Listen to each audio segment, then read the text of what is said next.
Hello and welcome back to Boxing Social in association with Betfred. My name is Ayman Khan. We're here, Box Park, Wembley, London. With me is the one and only Dan Azeez, who will be facing Matthew Tinker at the weekend. Dan, first of all, how's life treating you? Yeah, life's good. Just getting ready for Saturday. Nothing more, nothing less.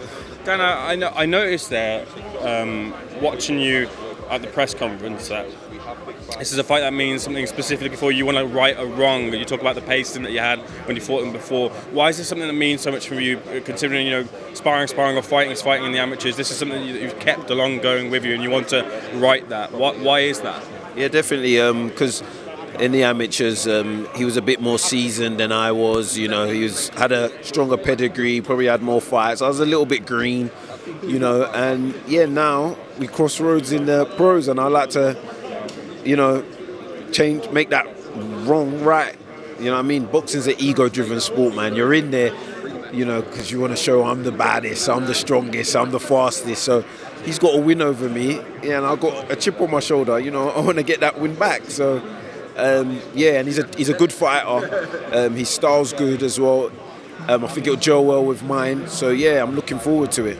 That's the point I want to make. You don't seem like an ego-driven type of guy, so that's why it's cool to see that in a sense, because it's a different side of you as well that we get to see, but it's also strange in a sense to see that from watching different tape of you, so a bit of a different dynamic to you. Yeah, no, for sure. Don't let anyone trick you, man, if they say they ain't got an ego, especially in boxing. What the hell do we get in the ring and bash people's head up for? Like, do you know what I mean? It's to prove I'm the better boxer. So, yeah, of course it is ego-driven, but like I said, yeah, he got the win over me in amateurs.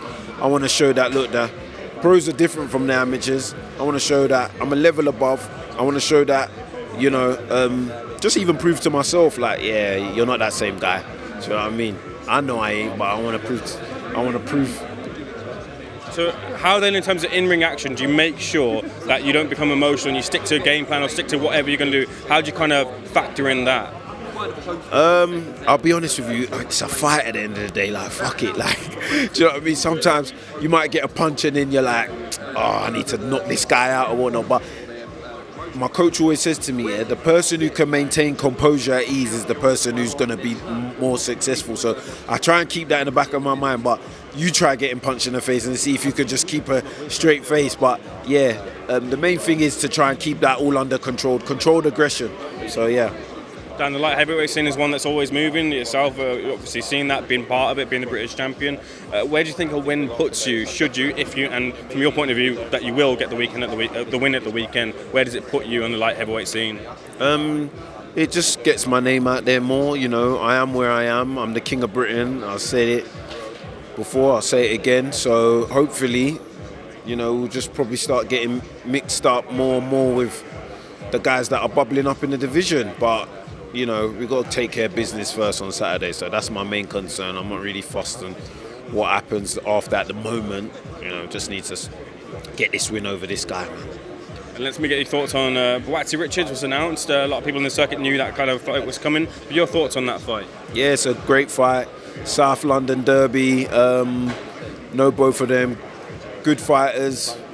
Both good fighters. And yeah, I'm really looking forward to seeing it. And your thoughts on the main event? Well, Richard Rackgordy on Juma, thoughts on that one? Yeah, that's a wicked fight as well, man. I'm well excited for that. I can't wait to have my fight and then sit ringside and watch that, because, listen, I'm very familiar with both of them. I believe Juma is he's like the bogeyman of the division. Like, he's the person no one wants to fight. Then you got Riakpo, who's, I believe, is the biggest puncher in the division. Dion can crack as well, but it's just going to be a fantastic fight, man. I can't, I can see so endless results, I can see Riakpo knocking him out. I can see Dion maybe outpointing him. I can see it being a good back and forth. Do you know what I mean? It's a wicked fight, man, and the fans and public should be really excited. Bringing this back to you, it was announced a couple of weeks ago that you signed promotionally with Boxer. What made you kind of make that decision to sign with them? Just the plans they have for me. Sky's it's the biggest platform in the UK, the reach. Every time I've won a title, it's been on Sky. I won my Southern area, I won my English, won my British, all on Sky. So I thought, yeah, let's roll with the punches, man. Sky seemed to be a good omen for me, so yeah, let's go. And let's bring it back to the weekend. Finally, Dan, what can we expect to see from you at the weekend? We can expect to see another destructive, explosive performance. Short and sweet. Dan, thank you so much for speaking to Boxing Social. Wish you all the best at the weekend. Thanks again, champ. Cheers, man.